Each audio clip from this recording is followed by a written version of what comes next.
तो मूवी की स्टार्टिंग होती है अफगानिस्तान के बॉर्डर को दिखाते हुए। वहाँ पर यूएस आर्मी भी होती है जो कि किसी ऐसे आदमी का इंतजार कर रही होती है जो कि वेपन्स को डील करता था और उसका नाम था टोनी। फिर कुछ ही टाइम में हम देखते हैं कि टोनी वहाँ पर पहुँच जाता है। वहाँ पर टोनी उस आर्मी को एक मिसाइल दिखाता है और कहता है कि ये हम लोगों ने बनाया है, ये इतना ज्यादा खतरनाक है कि ये एक मिसाइल ही पूरी कंट्री को तबाह करने के लिए काफी है। और फिर वहाँ पर उसका एक्सपेरिमेंट किया जाता है। दरअसल टोनी यहाँ पर आर्मी से कोई डील करने आया था और इस डील से वो बहुत अमीर हो सकता था। उसके बाद वो यहाँ से चला जाता है, लेकिन तभी टोनी की कार पर कोई फायरिंग करने लगता है। वहाँ पर मौजूद सारी की सारी आर्मी टोनी को बचाने की कोशिश करती है, लेकिन वो लोग उन आर्मी को फायर करके मार देते हैं। टोनी अपनी जान बचाकर गाड़ी से बाहर तो आ जाता है, लेकिन उसके पास उसी की कंपनी का बॉम्ब पड़ा होता है जिसके फट जाने से वो काफी जख्मी हो जाता है। अब हमें एक दिन पहले का टाइम दिखाया जाता है जब टोनी को बेस्ट वेपन मेकर का अवार्ड मिला था। दरअसल जो कंपनी ये चला रहा था ये इसके फादर ने अपने दोस्त के साथ मिलकर बनाई थी, लेकिन जिस जगह अवार्ड दिया जा रहा था टोनी वहाँ पर मौजूद नहीं था,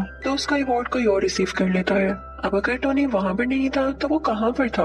वो था एक कैसीनो में। वहाँ पर वो आदमी आता है जिसने टोनी का अवार्ड लिया था। वो उसे उसका अवार्ड देता है तो वो कहता है कि यार मैं इसे कहाँ रखूंगा, मेरे घर में तो जगह ही नहीं है। वो अवार्ड वो लोगों को देकर वहाँ से चला जाता है। तभी वहाँ पर एक रिपोर्टर आती है और टोनी से कहती है कि क्या आप सेटिस्फाई है कि आप नए नए वेपन्स बना रहे हैं और वो इतने खतरनाक हैं कि किसी की भी जान ले सकते हैं, बल्कि पूरी कंट्री ही डिस्ट्रॉय कर सकते हैं। तो टोनी कहता है कि हाँ मैं सेटिस्फाई हूँ, क्योंकि अगर हम वेपन्स न बनाए तो लोग हमें ही मार डालेंगे।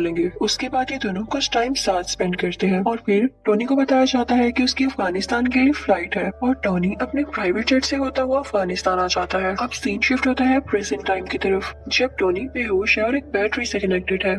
जब उसे होश आता है तो वह देख के काफी हैरान होता है कि मेरे साथ बैटरीज क्यों लगी हुई है। वो होश में आकर अपने साथ खड़े आदमी से पूछता है कि मेरे साथ ये क्या हो रहा है। तो वो आदमी उसे बताता है कि जब तुम्हारे साथ वो बॉम्ब एक्सप्लोड हुआ तो उसके कई पीसेस तुम्हारी बॉडी के अंदर चले गए। वो इतने छोटे पीसेस थे कि हम उनको बाहर नहीं निकाल सकते थे।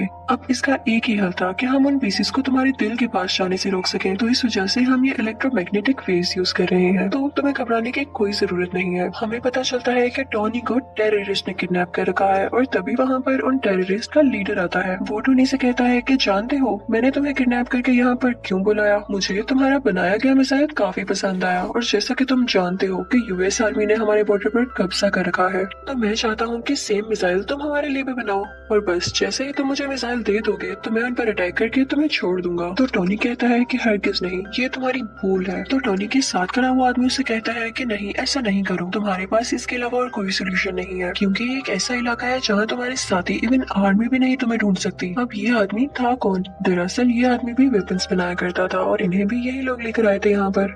अब टोनी और वो डिसाइड करने लगते हैं कि यहाँ से बाहर कैसे निकला जाए। हालांकि यहाँ से बाहर जाना लग तो इम्पॉसिबल रहा था, लेकिन वो फिर भी ट्राई करना चाहते थे।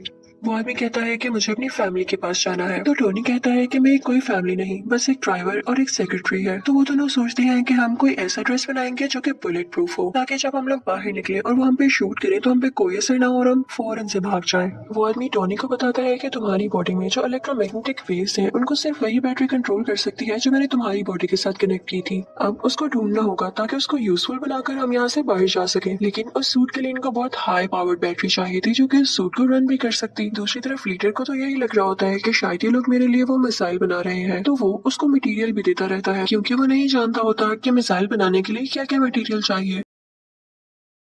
लेकिन जल्दी जब वो सूट तैयार होता है तो इस बात की खबर उस लीडर तक भी पहुंच जाती है। उसे बहुत गुस्सा आता है और वो उस आदमी को जो कि टोनी के साथ इस सूट बनाने में हेल्प कर रहा था काफी इंजर्ड कर देता है। टोनी अपना वो सूट पहनता है और उसमें सारा सिस्टम डाउनलोड करता है। उसमें वो पावर भी ले आता है और वहाँ पर मौजूद सब लोगों को मारने लगता है और उस केव से बाहर आ जाता है अपना वही ड्रेस पहनकर। टोनी वहाँ से निकलकर सारे वेपन्स डिस्ट्रॉय करता है और अपने ड्रेस में ही मौजूद रॉकेट लॉन्चर से वहाँ से फ्लाई कर जाता है। अब वो गिरता है एक डेजर्ट में, जहाँ पर उसकी टीम उसे ढूंढ लेती है और वापस उसी जगह पर ले आती है जहाँ पर वो लोग रहा करते थे। वहाँ पर टोनी के फादर के फ्रेंड भी होते हैं जिन्होंने उनके साथ मिलकर ये वेपन कंपनी खोली थी। टोनी कहता है कि मैं लाइव आना चाहता हूँ और मीडिया के सामने प्रेस कॉन्फ्रेंस भी करना चाहता हूँ। अब हम देखते हैं कि टोनी पूरी मीडिया से बात कर रहा होता है। वो कहता है कि मुझे अफगानिस्तान के लोगों ने किडनैप कर लिया।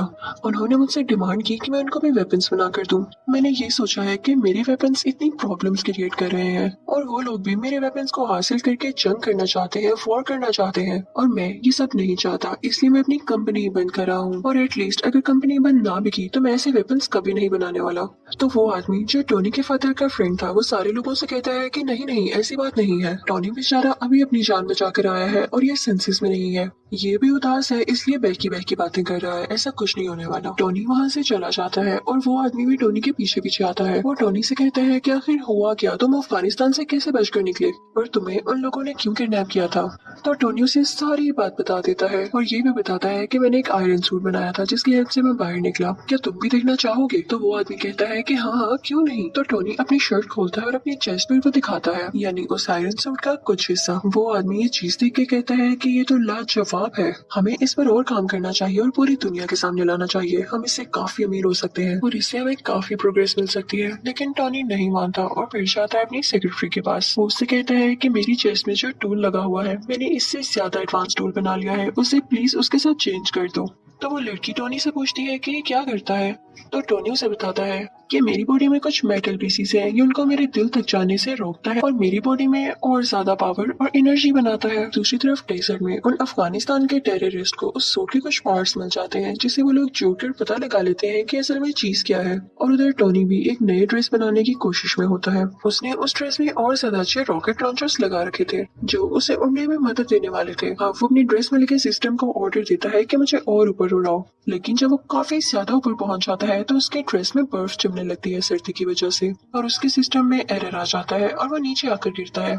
जैसे ही वो नीचे आ रहा होता है तो अपने सिस्टम को दोबारा से ऑर्डर देता है क्योंकि अब उस पर से बर्फ मेल्ट हो रही थी और वो दोबारा से उड़ जाता है। फिर घर आकर वो ड्रेस में कुछ चेंजेस करता है ताकि ज्यादा ऊंचाई पर जाने में वो ड्रेस ना जमे और टेबल पर उसकी सेक्रेटरी ने उस पुराने टूल पर कुछ लिख के उसके लिए रखा होता है जिसे देख के वो काफी खुश होता है। फिर शाम को हम देखते हैं कि टोनी एक पार्टी में जाता है जहाँ पर उसकी सेक्रेटरी भी होती है। वो दोनों साथ टाइम स्पेंड करते हैं, डांस करते हैं और काफी एंजॉय करते हैं कि तभी वहीं पर वो रिपोर्टर आ जाती है जिसने उससे कुछ क्वेश्चंस किए थे। वो कहती है कि जो मिसाइल तुमने अफगानिस्तान में दिखाया उस जैसे कई मिसाइल अब अफगानिस्तान खुद बना रहा है और मुझे नहीं लगता कि ये तुम्हारी परमिशन से हो रहा है या तुमने ऐसा कुछ करने को कहा है।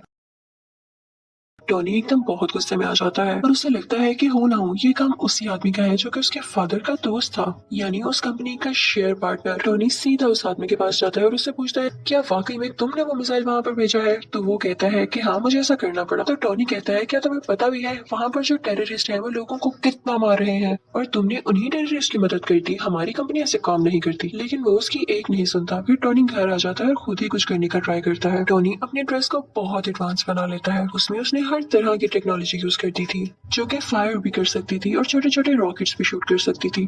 टोनी फौरन से वो ड्रेस पहनकर अफगानिस्तान जाता है। वहाँ पर जाकर वो सब आदमियों से लड़ता है, इवन उन टेररिस्ट के लीडर से भी, और फिर अपनी ड्रेस से एक छोटा सा रॉकेट वहाँ पर छोड़ता है जिससे वो जगह डिस्ट्रॉय हो जाती है। वहाँ की एयरफोर्स को भी पता चल जाता है कि यहाँ पर कोई एक्सप्लोजन हुआ है, लेकिन वो आयरन मैन को ढूंढ ही नहीं पाते। फिर टोनी अपने उस दोस्त को कॉल करता है जो कि इसे एफोर्ड देने कैसीनो आया था। वो अपने दोस्त से कहता है कि मैं ही हूँ जिसने ये सारा ब्लास्ट किया है, तो प्लीज तुम इस मैटर का ख्याल रख लेना। फिर जब उससे पूछा जाता है कि ये अटैक्स किसने किए तो वो कहता है कि हो सकता है कई दुश्मनों ने मिलकर ये अटैक किया हो, यानी वो ये बात टोनी पर नहीं आने देता। अब जब टोनी के फादर का दोस्त ये बात सुनता है तो उसे बड़ी हैरानी होती है कि ऐसे कोई अटैक करके गायब हो सकता है। वो फौरन से अफगानिस्तान जाता है और वहाँ के टेररिस्ट से बात करता है। तो वो टेररिस्ट कहते हैं कि हम जान चुके हैं कि ये काम किसका है, लेकिन हम तब तक खामोश हैं जब तक हम पूरी बात का न पता लगा लें। ये आयरन मैन ही है क्योंकि हमें डेजर्ट से उसके ड्रेस के कुछ पार्ट्स मिले हैं। वो टेररिस्ट उस आदमी से कहते हैं कि अगर तुम हम लोगों को पैसे दे दो तो मैं सूट का डिजाइन तुम्हें बता सकता हूँ।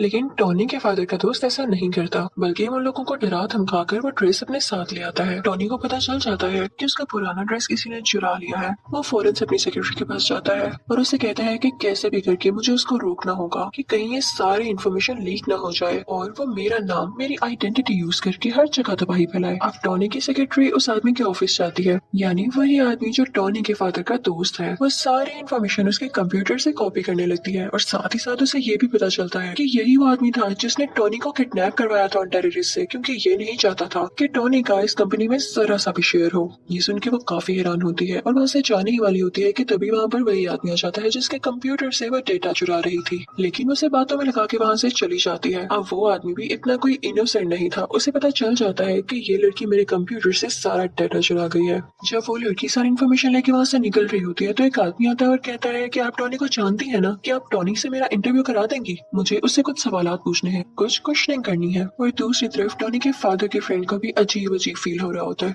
क्योंकि वो जानता था कि टॉनी अब कितना पावरफुल है और उसे पता चल चुका है कि इस सारी गेम के पीछे मेरा ही हाथ है। वो साथ मिले कुछ साइंटिस्ट को ऑर्डर दिया होता है वही टूल बनाने के लिए जो कि टॉनी की चेस्ट में था। लेकिन हैरानी वाली बात यह है कि जो टूल ये बनवा रहा था उसका साइज काफी बड़ा था, लेकिन उसको कंप्लीट होने में भी टाइम था। तो ये जाता है टॉनी के घर काफी गुस्से में। वो टॉनी की बॉडी को डीएक्टिवेट करके उसकी चेस्ट में से वो टूल यानी जो उसका हार्ट था वो ले जाता है, जिसकी वजह से टॉनी बहुत डाउन फील करने लगता है और उसके बगैर वो ज्यादा देर जिंदा रहने वाला नहीं था। कि तभी टॉनी को याद आता है कि उसकी सेक्रेटरी ने उसे एक पुराना टूल भी दिया था। वो फौरन से उसको लगा लेता है और अपना ड्रेस दोबारा से अपनी बॉडी पर ले आता है। अब टॉनी के फादर का फ्रेंड तो टॉनी का वो टूल लेके जा चुका था।